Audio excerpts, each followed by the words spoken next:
Salam alaikum. Donc, chers confrères, chers consoeurs, est-ce qu'on peut commencer, s'il vous plaît?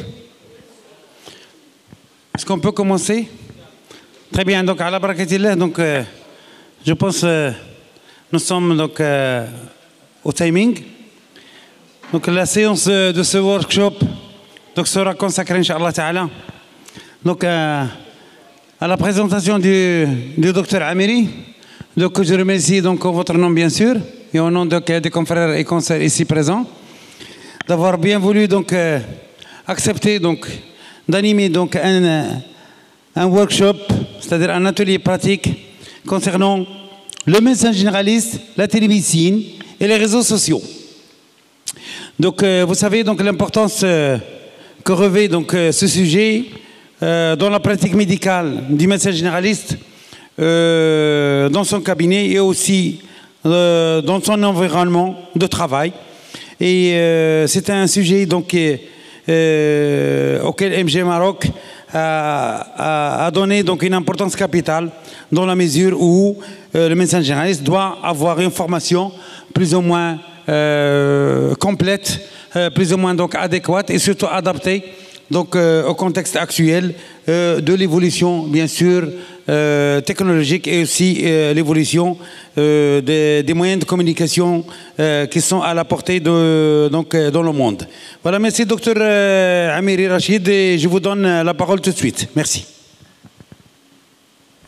شكرا سي مصطفى. السلام عليكم ورحمة الله تعالى وبركاته.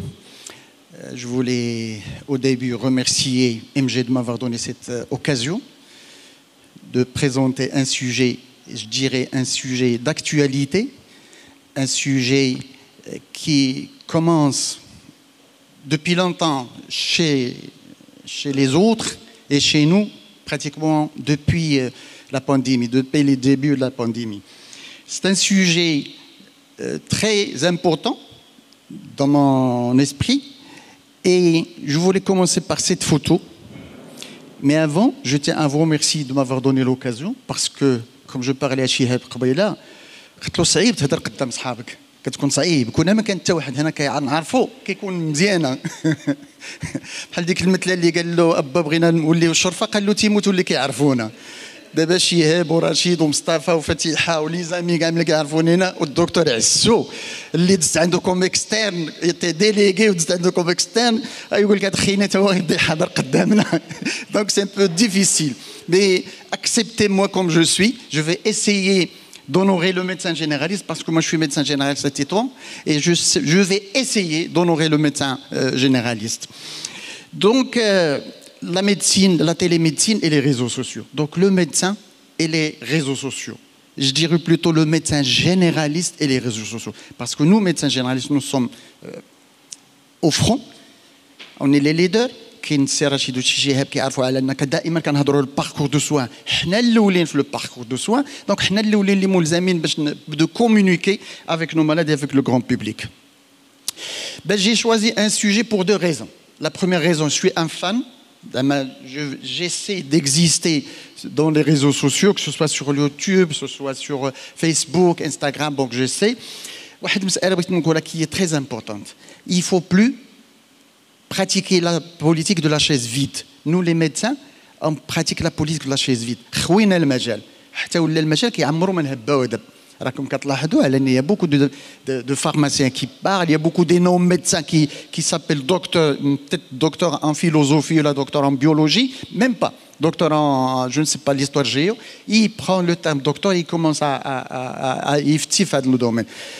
Et je tiens par la même occasion à rendre hommage au professeur Hassan Choulib. J'ai assisté dernièrement à une présentation, le médecin et la digitalisation. J'ai beaucoup apprécié. J'ai même repêché quelque chose avec son consentement. J'ai pu quand même prendre quelques idées de lui. Donc, بغيت نبدا بواحد une conversation un peu virtuelle, un peu imaginaire. C'est un malade, dans quelques années, qui veut prendre un rendez-vous pour une téléconsultation. Ça va s'appeler cloud computing ou info nuagique. Je vais l'expliquer par la suite. Donc, il appelle un centre d'appel. Allô, Le centre d'appel répond « Oui, monsieur, à votre service ». Il demande « Je voudrais prendre un rendez-vous pour une téléconsultation ». On répond « Avec plaisir ». Et vous savez, monsieur, que votre rendez-vous est déjà pris pour le mardi 20 mai à 16h30. Madame, déjà le mardi 20 mai à 16h30. Oui, parce que vous quittez normalement votre travail à 16h, vous prenez tramway, à 16h20 vous êtes chez vous, le temps vous changez, et voilà, vous êtes prêt pour la téléconsultation. Ah, le rendez-vous déjà fixé? Oui, votre rendez-vous déjà fixé. Mais madame, est-ce que je peux connaître le nom du médecin qui va me consulter? Oui, il s'appelle Chong Yung. Chong Yung. Madame, c'est de quelle nationalité? Elle est chinoise. Ah d'accord, vous allez me passer dans un cabinet chinois. Non monsieur, c'est un cabinet canadien. Donc un médecin chinois dans un cabinet canadien. Et je vais payer comment? Ah, vous allez payer en dirham émirati, parce que c'est une société émirati. D'accord.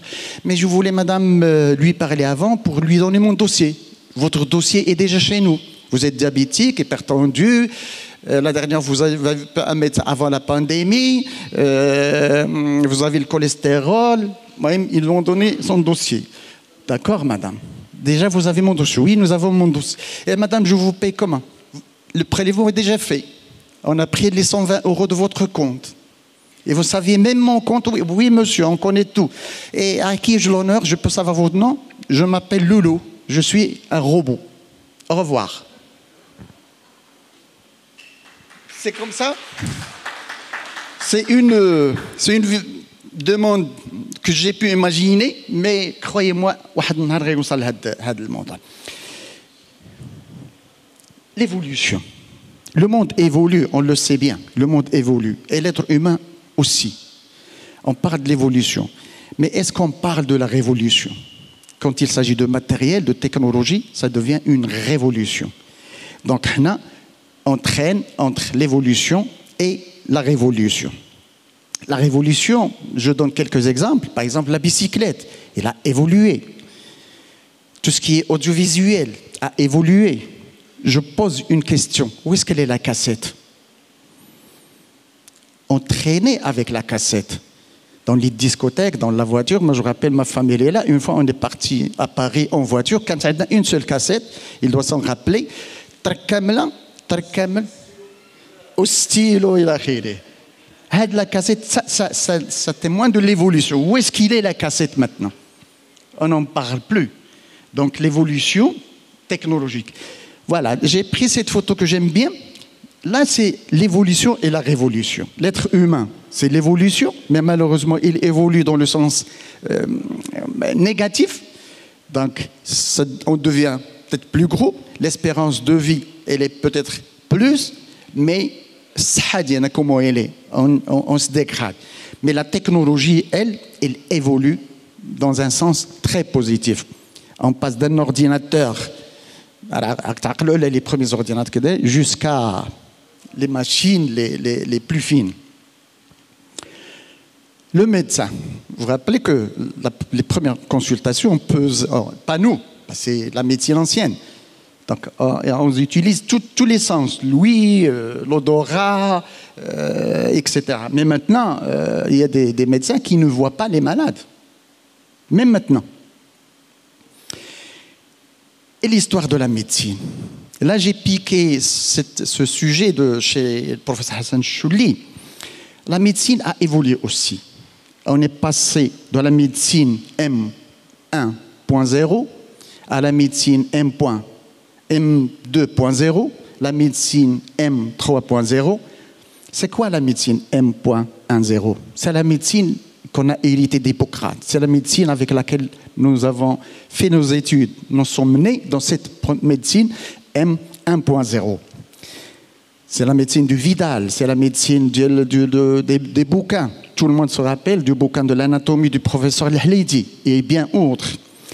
C'est la médecine du délégué médical qui nous visite dans nos cabinets. Croyez-moi, un jour, ça va disparaître, le délégué. Dafatir, on écrivait. Les Qaraf Darbida, il se rappelle du professeur Bartal. Peut-être il fallait 2 ou 3 étudiants pour avoir tout le cours. C'est la médecine de la visite du staff, du staff du matin, au niveau de service quand nous étions internes ou externes. C'est la médecine de toucher le nouveau-né. C'est la médecine de la tensiomètre prise. C'est la médecine de l'ordonnance et la médecine du contact et la chaleur humaine. Et on est passé à la médecine M2.0.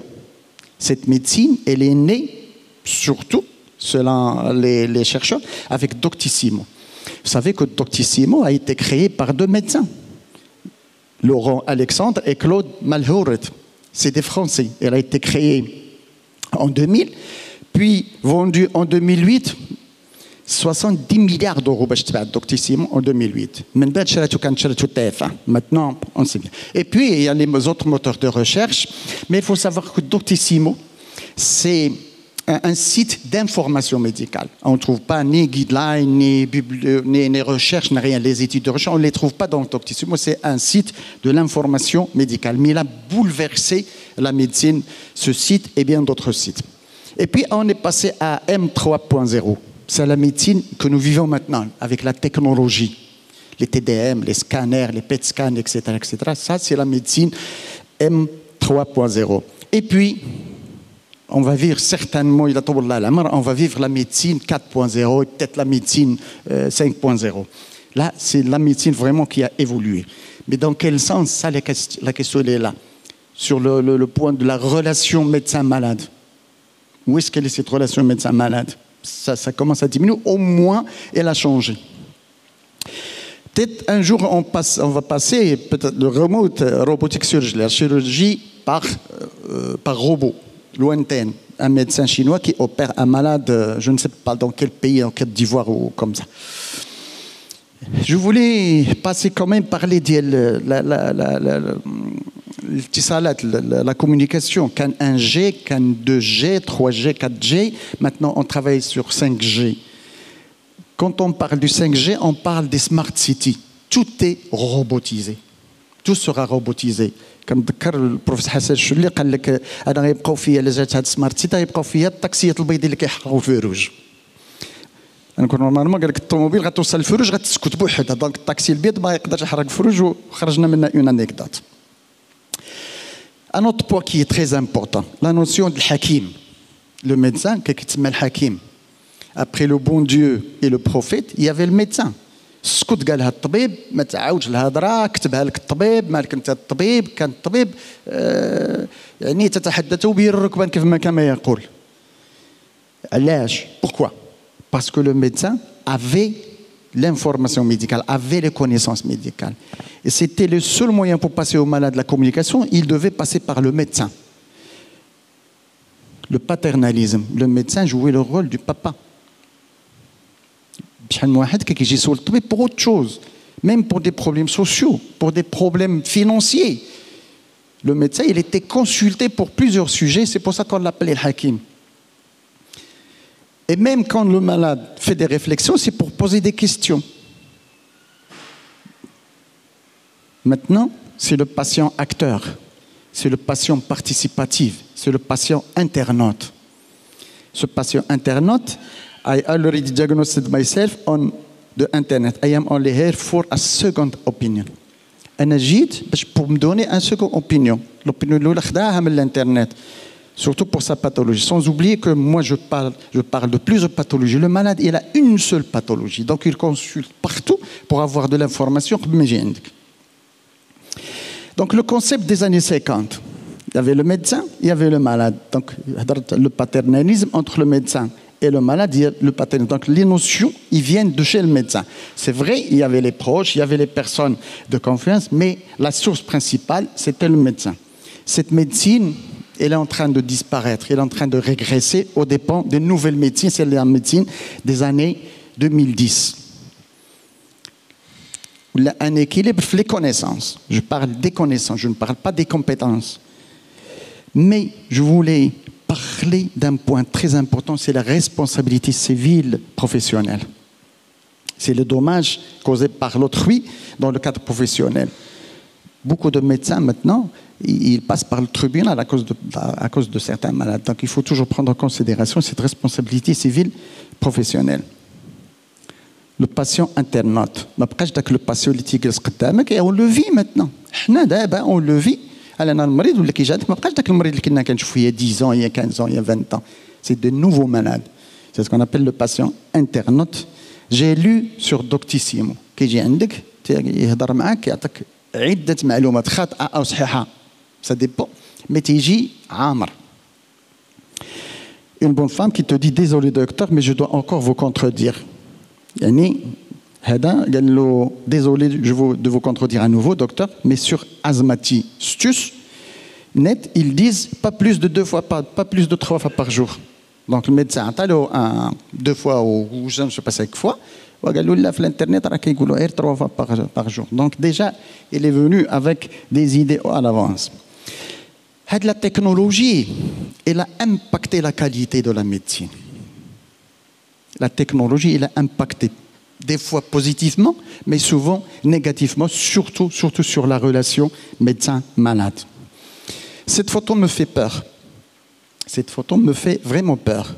Le malade il est hospitalisé en réanimation. Sérum peut-être transfusé, mais toujours devant son ordinateur pour chercher un petit peu sur sa maladie. Et la télémédecine. Bien sûr, dans ce contexte, cette évolution de la médecine, la technologie, est née la télémédecine. Mais on faisait la télémédecine. Même par téléphone, ni ma portable. Il y a beaucoup de malades qui t'appellent sur ton fixe et on te pose des questions, tu réponds, peut-être tu donnes un médicament, tu prescris un médicament, etc. Donc on faisait la télémédecine. من بعد جا le SMS, من بعد جا le WhatsApp, من بعد جا le message. Donc on vit, même nous médecins, كنقولوا احنا ما كنديروش la télémédecine, mais on fait cette télémédecine. Donc فيها 5 actes principaux. Il y a la télésurveillance médicale, il y a la téléconsultation, téléexpertise, téléassistance et la télérégulation. Donc c'est quoi la téléconsultation? C'est la consultation d'un patient à distance par un professionnel. La téléexpertise permet à un professionnel de la santé de solliciter à distance un avis. La télésurveillance permet à un professionnel médical de suivre l'état de santé et interpréter à distance des données. Que ce soit des fois كيصيفط لك ان بيلان درت هذيك كتقول له دير واحد دير الجلوكومتر شوف التيست ديالك شنو فيه خذ لا طونسيون دير الانولتر etc. Donc c'est ça la télésurveillance. La téléassistance, on assiste des personnes de loin. Et puis la régulation, ça c'est un terme que je ne connaissais pas beaucoup, permet une nouvelle organisation des permanences des soins assurés à distance par une plateforme de télémédecine. Des malades qui sont hospitalisés dans une réanimation quelque part et on te demande ton avis, toi, en tant qu'expert, pour les suivre. Donc, elle a des avantages. Cette télémédecine a des avantages. Réduction du temps passé en salle d'attente, pas de déplacement, désengorger les hôpitaux et les urgences, disponibilité des prestataires, moins de risques de contamination avec la pandémie, plus rapide et réactive, solution pour les zones isolées, un meilleur suivi des malades, les avantages de la télémédecine en matière de la qualité des soins et réponse aux difficultés de la mobilité des patients, les patients qui ne peuvent pas mobiliser. Et bien sûr, elle a des inconvénients, notamment la formation technologie. Pas tous les médecins sont formés en matière de technologie. La déshumanisation de la médecine, moi je l'ai dit, parce que la relation médecin-malade elle est capitale dans notre contexte et dans notre profession. Donc elle est un petit peu déshumanisée. Du moment que tu ne contactes pas la personne directement, tu ne le touches pas, tu ne le salues pas, etc. Tu ne le palpes pas, tu ne l'auscultes pas directement. Vraiment, ça manque la consultation médicale. Pas de protection de données, ça c'est très important. Les problèmes d'honoraires, comment le médecin qui a fait la télémédecine doit percevoir ses honoraires. L'habilitation, pas comme le diagnostic de 100 € office. L'habilitation des patients à utiliser la nouvelle technologie. L'infrastructure, que ce soit chez les patients et chez le médecin, mais surtout, un point très important, c'est la protection des données professionnelles.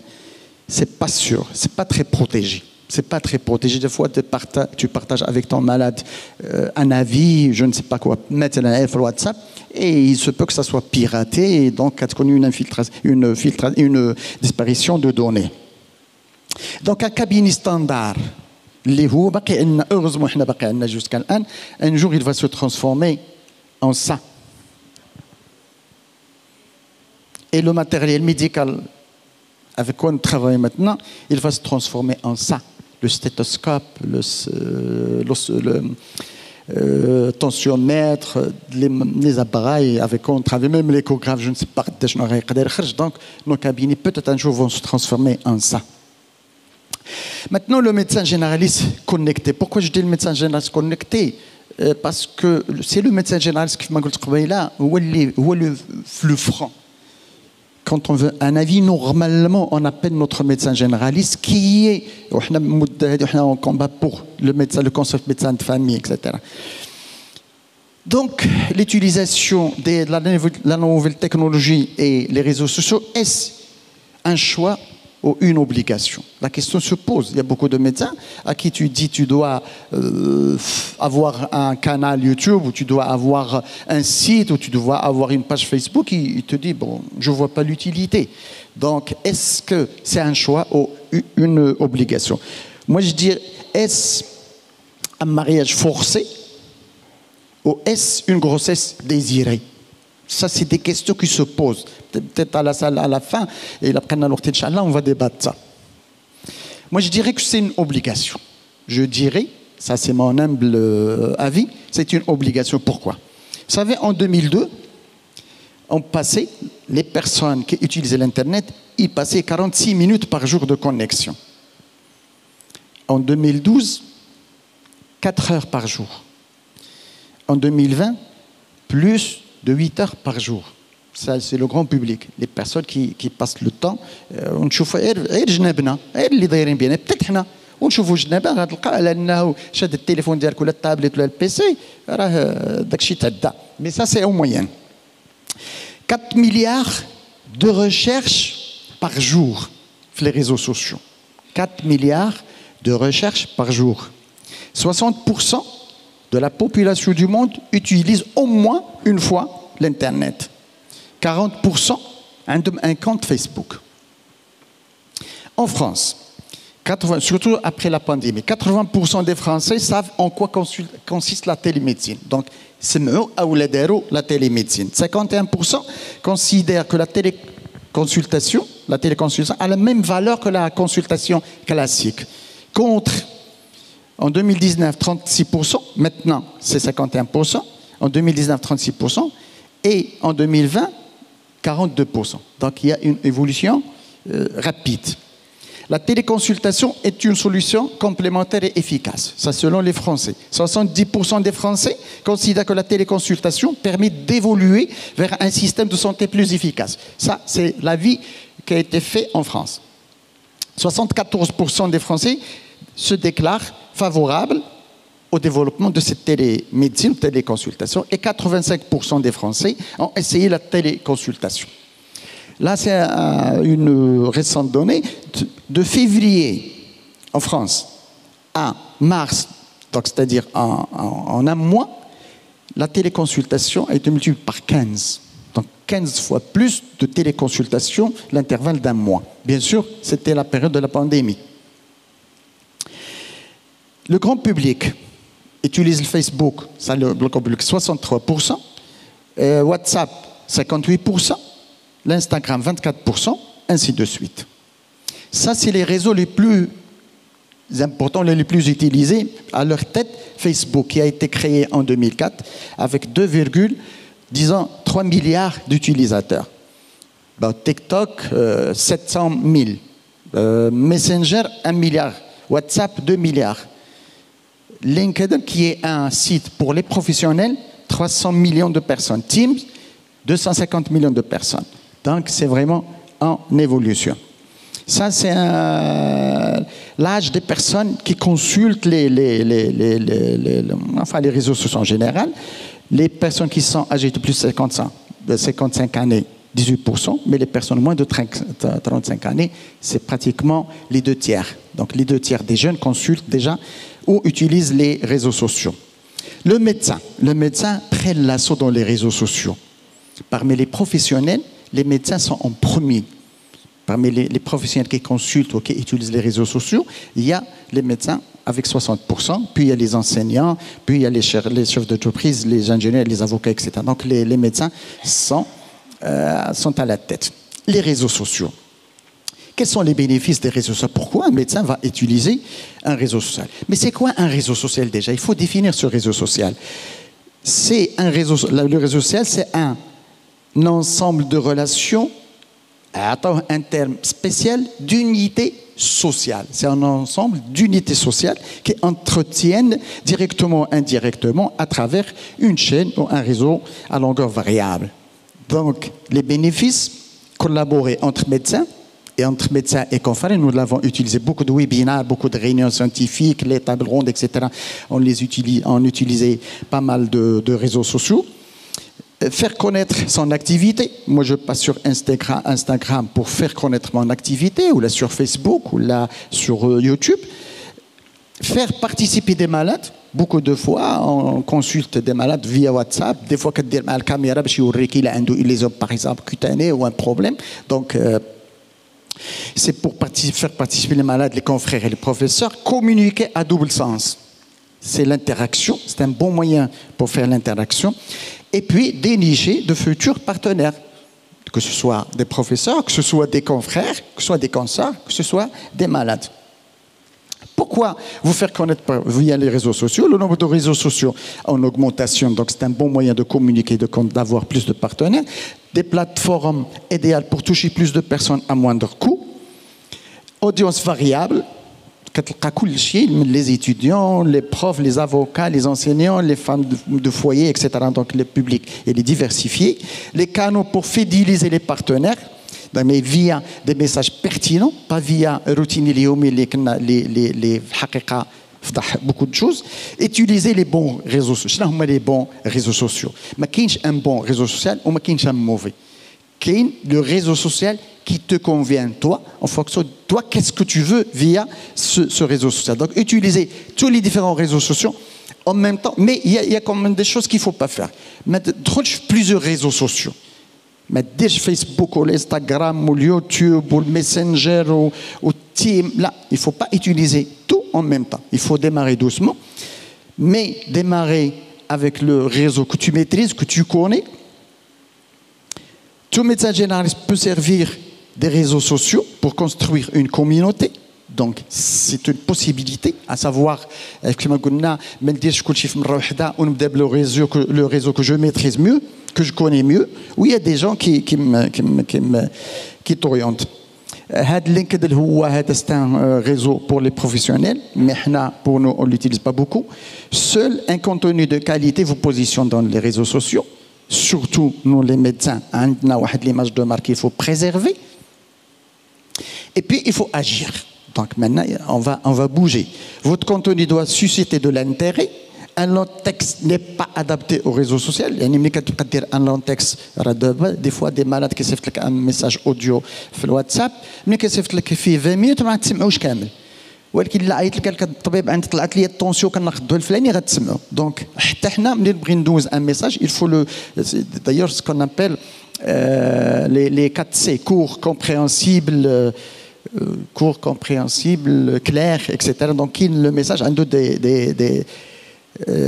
des données spéciales. Les images sont plus appréciées que les textes. Donc il a une image, une photo, un dessin, une capsule qui dure 10 secondes, 15 secondes, 20 secondes, 30 secondes, c'est bien. C'est beaucoup plus intéressant que les textes. Les vidéos et les lives surtout sont très appréciés par les partenaires. Et surtout, là, c'est un point très important, il faut toujours interagir avec les patients. Si quelqu'un t'envoie un message, il faut interagir pour avoir plus de crédibilité avec les personnes que tu... Bon, pour l'analyse, donc à chaque fois qu'on démarre un projet, il faut qu'on fasse l'analyse. On ne démarre pas un projet comme ça dans l'air. Et j'ai opté pour la méthode SWOT. La méthode SWOT, c'est d'abord S, c'est strengths, les forces, weakness, peut-être je ne prononce pas l'anglais mzian, et moi les faiblesses, opportunités, il y a les opportunités en français, et puis les threats, il y a les menaces. Donc il faut faire ça. Donc les forces et les faiblesses, en interne, les opportunités et les menaces en externe. Mais il y a des points positifs et des points négatifs. Donc pour le point positif, en tant que que mes forces. Avant de démarrer un projet, il faut que je sache mes forces pour démarrer. Donc les compétences, l'expérience, le savoir-faire, la motivation, etc. Donc des fois, j'ai des faiblesses, notamment une grande connaissance sur les réseaux sociaux, mes contacts, je n'ai pas un contact facile, peut-être j'ai que des contraintes financières, des contraintes familiales, la timidité, etc. Ça, c'est des faiblesses en interne. Puis, il y a des opportunités de l'externe. L'environnement, ça te compte favorable sur le plan économique et géographique. Et qu'on a besoin, donc le message que tu voulais passer via ce réseau, il qu'on a un besoin. Quand tu as le besoin, il est fait pour moi, pour que je le résolve. Puis, il faut que j'ai un réseau des partenaires اللي غيتعاونوا معايا هذا داخل في le contexte.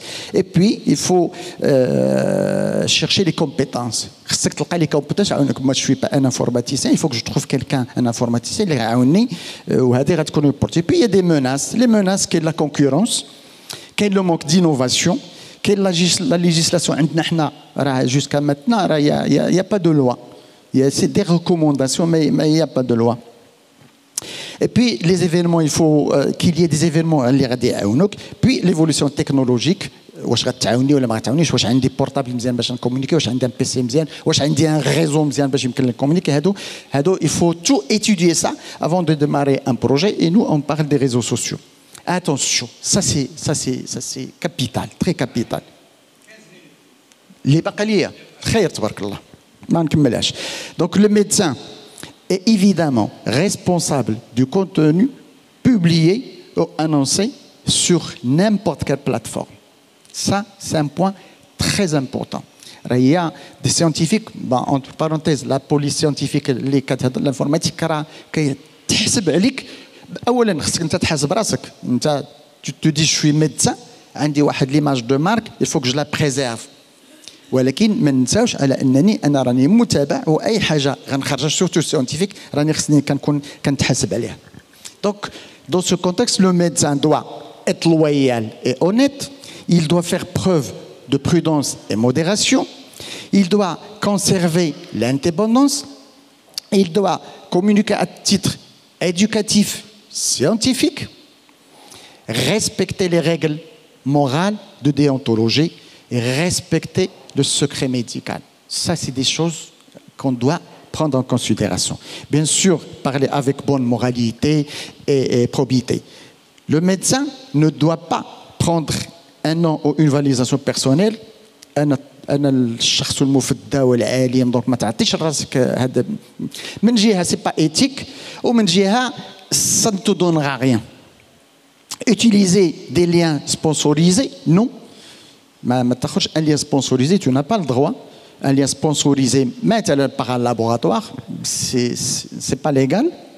Donner une garantie de résultat.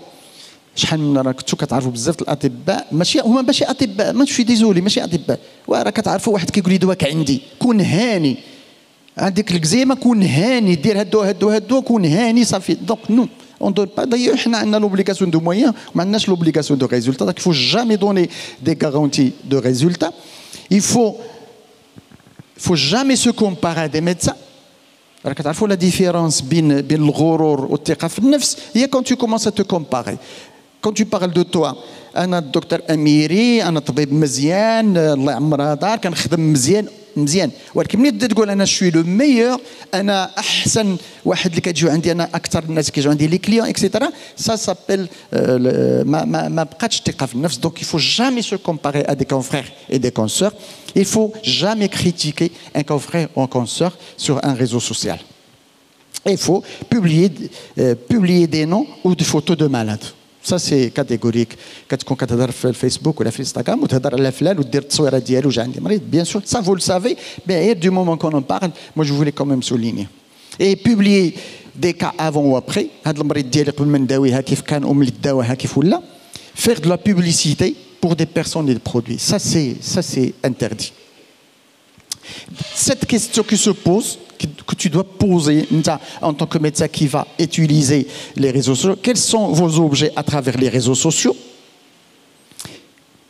Votre client idéal, je connais le client idéal à qui tu t'adresses. Quelle serait votre cible Hommes, femmes, sexe jeune, moins jeune, la population, les malades, je ne sais pas. Il faut définir ta population cible et il faut définir aussi tes prestations via des photos, des capsules, des lives, etc. Mais moins de texte. Les réseaux sociaux avec lesquels vous êtes familier, vos talents et compétences, il y a des personnes qui savent parler en public, il y a des personnes qui n'osent pas parler en public. Ça s'apprend. Entre parenthèses, ça s'apprend. Ça s'apprend. C'est vrai, il y a des personnes qui parlent bien. Il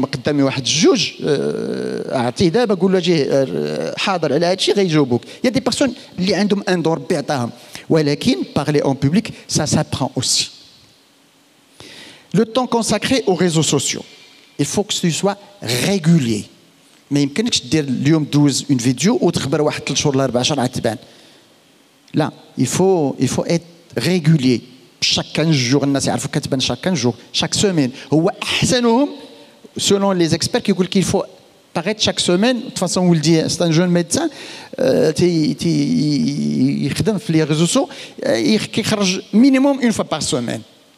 وبها بدا كيطلع l'auditoire ديالو طلع à cause. Moi, je ne suis pas très régulier, mais là, un message pour que vous soyez, si vous êtes intéressé, il faut être régulier. La déontologie, il faut qu'il y ait une compatibilité entre la déontologie médicale et l'influence médicale. ما تدينيش l'influence وننسى tout ce qui est déontologie. C'est capital. La publicité. On ne doit pas faire de publicité. Nous n'avons pas le droit de faire la publicité. Une femme qui dit désolé docteur, mais je dois encore vous contredire. C'est l'Internet. Je voudrais terminer par cette photo. غادي نقدروا نقراوها بجوج الحوايج. غادي نقراوها على انه هذا لو سبيكولوم ا ديستانس عند المريض كيخدموا ويصيفط لك لا فيديو ديريكت. او لا البارح لا ماشي البارح هي دو جور شي واحد ملي كنا كنهضر قال لي كيقدر دابا ان لوجيسيال يكومونتي هذا يدير دياغنوستيك ويعطي التريتمون دونك. ولكن انا كنقول على انه حنا لي ميدسان يا انكور نوتر بلاص. Même la technologie ne va pas impacter le concept médecin, surtout le médecin généraliste, le médecin de famille ou le médecin communautaire.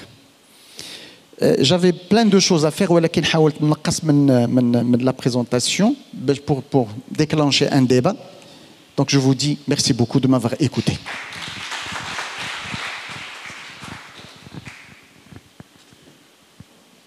Merci, Dr Amiri, pour cette excellente présentation. Donc, c'est vrai, c'est nouveau, mais c'est obligatoire.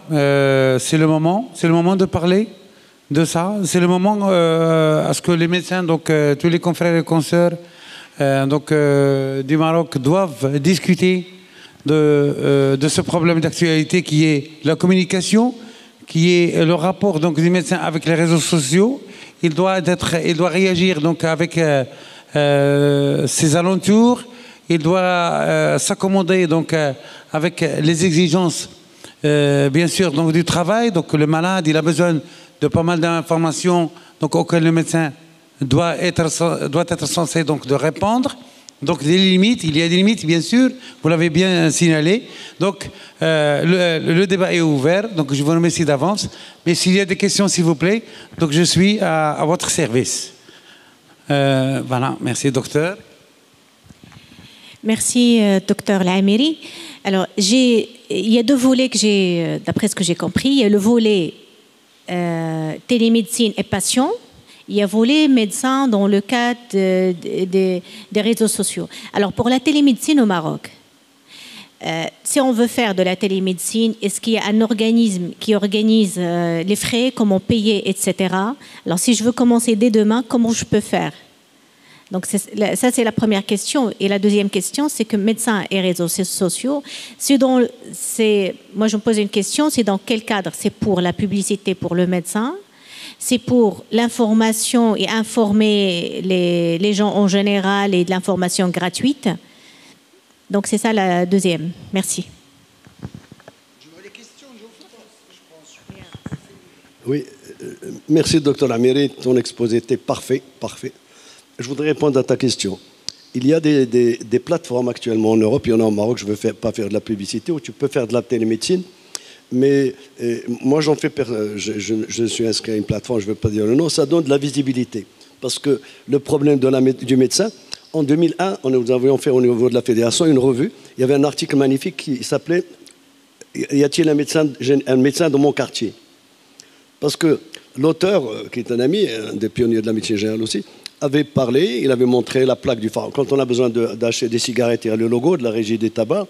Pharmacien, le logo de la pharmacie. Mais quand on est malade dans une ville, dans un quartier qu'on ne connaît pas, le médecin est invisible.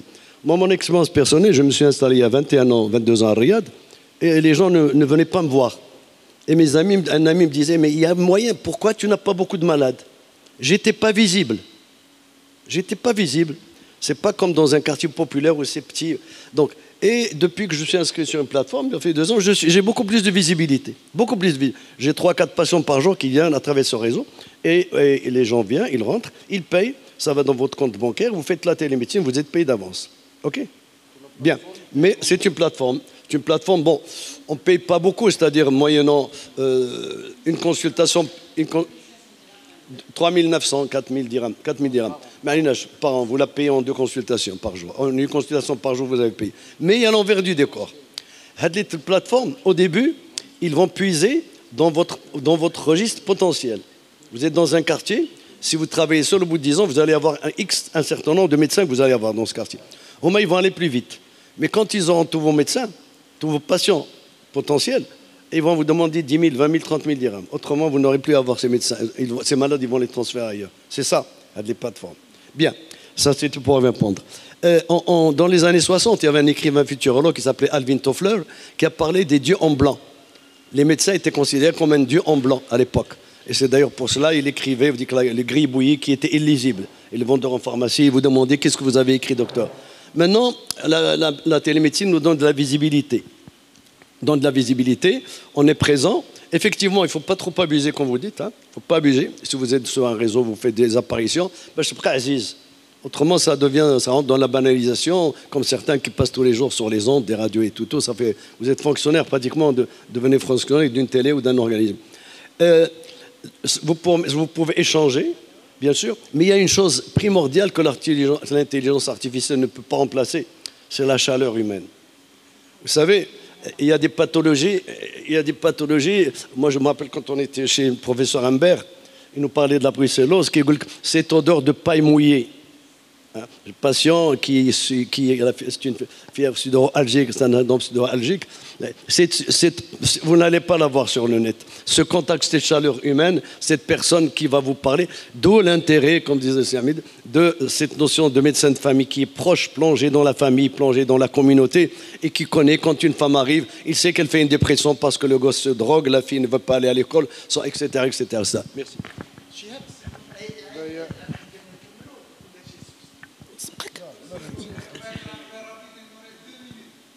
Rapidement. Merci, docteur Ameri, pour cette excellente présentation. Alors, je rejoins l'idée de docteur. C'est pour la télémédecine, la juridiction. Il en est où? Parce que vraiment, c'est un vrai chantier. Moi, je fais partie de la commission, je remercie à travers vos professeurs Chili, de la commission de la télémédecine de l'ordre des médecins. Je pense qu'il n'y a rien. Il n'y a rien. Donc voilà, j'étais étonnée, plateforme, payée, et voilà, il y a un vide. Voilà, c'est ce que je voulais dire, si cher. Alors, dans le même ordre d'idées, cette publicité entre guillemets que certains font sur leur page Facebook, sur les réseaux sociaux, est-ce qu'elle est régulée maintenant par l'ordre des médecins? Non. Ben, je dis non. Jusqu'à maintenant, il n'y a rien, ni décret, ni rien, ni rien. Il y a des petites procédures qui rejouent timidement. C'est pour ça que le médecin, il est responsable de tout ce qu'il dit ou l'a écrit sur. Pas de publicité. Là, c'est catégorique.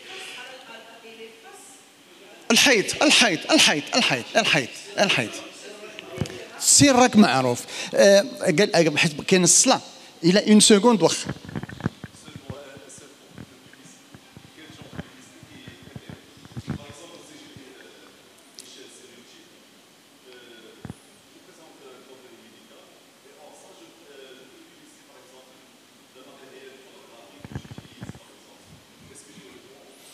pas de publicité.